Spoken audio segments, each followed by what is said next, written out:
திராவிட model ஆட்சி ஏற்பட்ட பிறகு 2021ஆம் ஆண்டு தாக்கல் செய்யப்பட்ட இந்து சமய அறநிலைத்துறையினுடைய மானிய கோரிக்கையில்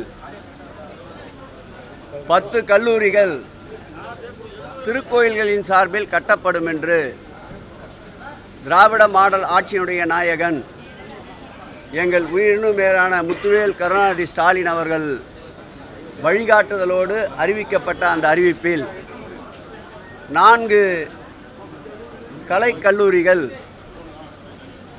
அந்த ஆண்டு டிசம்பர் மாதமே துவக்கப்பட்டது. அந்த அரசாணையை எதிர்த்து அன்றைய தினம் உயர்நீதிமன்றத்தில் தலைமை நீதிபதி அவர்களிடம் இந்த அரசாணைக்கு தடை கேட்டு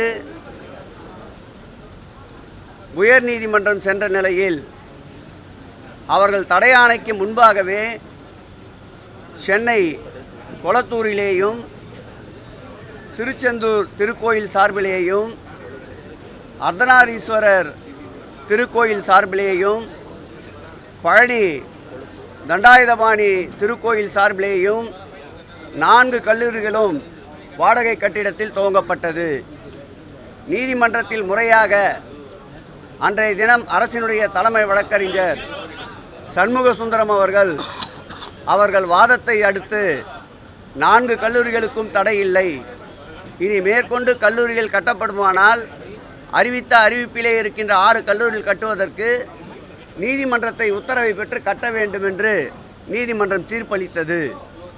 அந்த தீர்ப்பின் அடிப்படையில் மேல்முறையீடு மனுவாக உச்ச நீதிமன்றத்திற்கு சென்றார்கள். உச்ச நீதிமன்றத்திலேயும் கல்லூரிகள் கட்டப்படுவது அறநிலையத்துறை கொடைகளின் சட்டத்தின்படி ஏற்புடையதென்று அங்கேயும் மனு தள்ளுபடி செய்யப்பட்டது.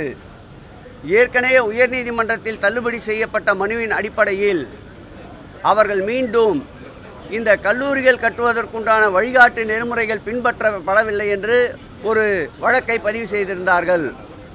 அது நேற்றைக்கு உயர்நீதிமன்றத்திலே அந்த வழக்கு வந்தது.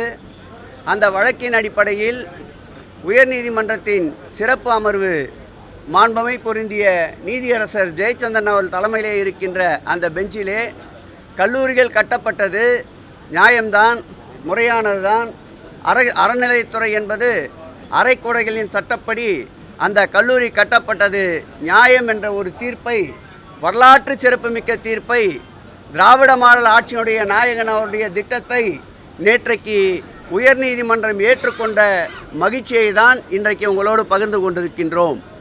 மேலும் அவருடைய தீர்ப்பிலே இந்த 4 கல்லூரிகளில் 2 கல்லூரிகள் கட்டப்பட்டு விட்டன. கபாலீஸ்வரர் திருக்கோயில் கொளத்தூர் கல்லூரியும் அதேபோல் பழனி ஆண்டவர் திருக்கோயிலுடைய பழனி கல்லூரியும் கட்டப்பட்டு விட்டது. மீதம் இருக்கின்ற 2 கல்லூரிகள் கட்டப்பட வேண்டும். அது திருக்கோயிலிலே நிதி இருந்தால் திருக்கோயில் நிதியிலிருந்து கட்டலாம், அப்படி இல்லை என்றால் அரசு அதற்கு உதவி செய்ய வேண்டும் என்று தீர்ப்பளித்திருக்கின்றார்கள். அந்த தீர்ப்பின் அடிப்படையில் செயல்பட்டு கொண்டிருக்கின்ற அந்த 2 கல்லூரிகளும் வாடகை கட்டிடத்திலே செயல்பட்டு கொண்டிருக்கின்றது. அதற்கு சொந்த கட்டிடத்தை கட்ட இந்த அரசு நீதிமன்ற தீர்ப்பின்படி முன்வர வேண்டும். அதோடு மாத்திரமில்லாமல் ஏற்கனவே நிலுவையிலே அறிவிக்கப்பட்டிருக்கின்ற 6 கல்லூரிகள் கடையம், கலசப்பாக்கம், அணைக்கட்டு, திருக்காட்டுப்பள்ளி, அதேபோல் லால்குடி, சென்னை கீழ்ப்பாக்கம், அந்த 6 கல்லூரிகளையும் ஏற்படுத்துவதற்கு இந்த அரசு முனைப்பு காட்ட வேண்டும் என்று இந்த நேரத்திலே கேட்டுக்கொள்கிறேன். இந்து சமய அறநிலைத்துறையை பொறுத்தளவில் 5 ஆண்டுகளில் செய்ய வேண்டிய பணிகளை 5 ஆண்டுகளில் செய்திருக்கின்ற பணிகள் 50 ஆண்டு காலத்தில் செய்ய வேண்டிய பணிகளை நிறைவேற்றிய அரசு திராவிட மாடல் அரசு. ஆன்றோர்கள் சான்றோர்கள் பாராட்டப்படுகின்ற அரசு, ஆத்திகர்கள் நாத்திகர்கள் அனைவருக்கும் உண்டான அரசு என்பதை கடந்த காலம் நிரூபித்ததை போல் இந்த ஆண்டும் கடந்த காலத்துடைய திட்டங்களை அவர்களது வழிகாட்டுதலாக எடுத்துக்கொண்டு நிறைவேற்ற வேண்டும் என்று பழைய இந்து சமய அறநிலைத்துறை அமைச்சர் என்ற வகையில் என்னுடைய கோரிக்கையை வைக்கிறேன். சார், தொடர்ந்து தற்போது இருக்கக்கூடிய அறநிலையத்துறை அமைச்சர் மீது பல குற்றச்சாட்டுகளையும் விமர்சனங்களையும் முன்வச்சு வராரு, அதுக்கு பதில் என்ன சார்? நான் ஏற்கனவே சொன்னது போல் சட்டியிலே இருந்தால்தான் அகப்பையிலே வரும். இல்லாததை பொல்லாததை வாய்க்கு வந்தபடி பேசுவது நாகரிகம் அல்ல. தக்க சான்றோடு அவர் எடுத்து கூறினால் பதில் சொல்ல தயாராக இருக்கின்றோம்.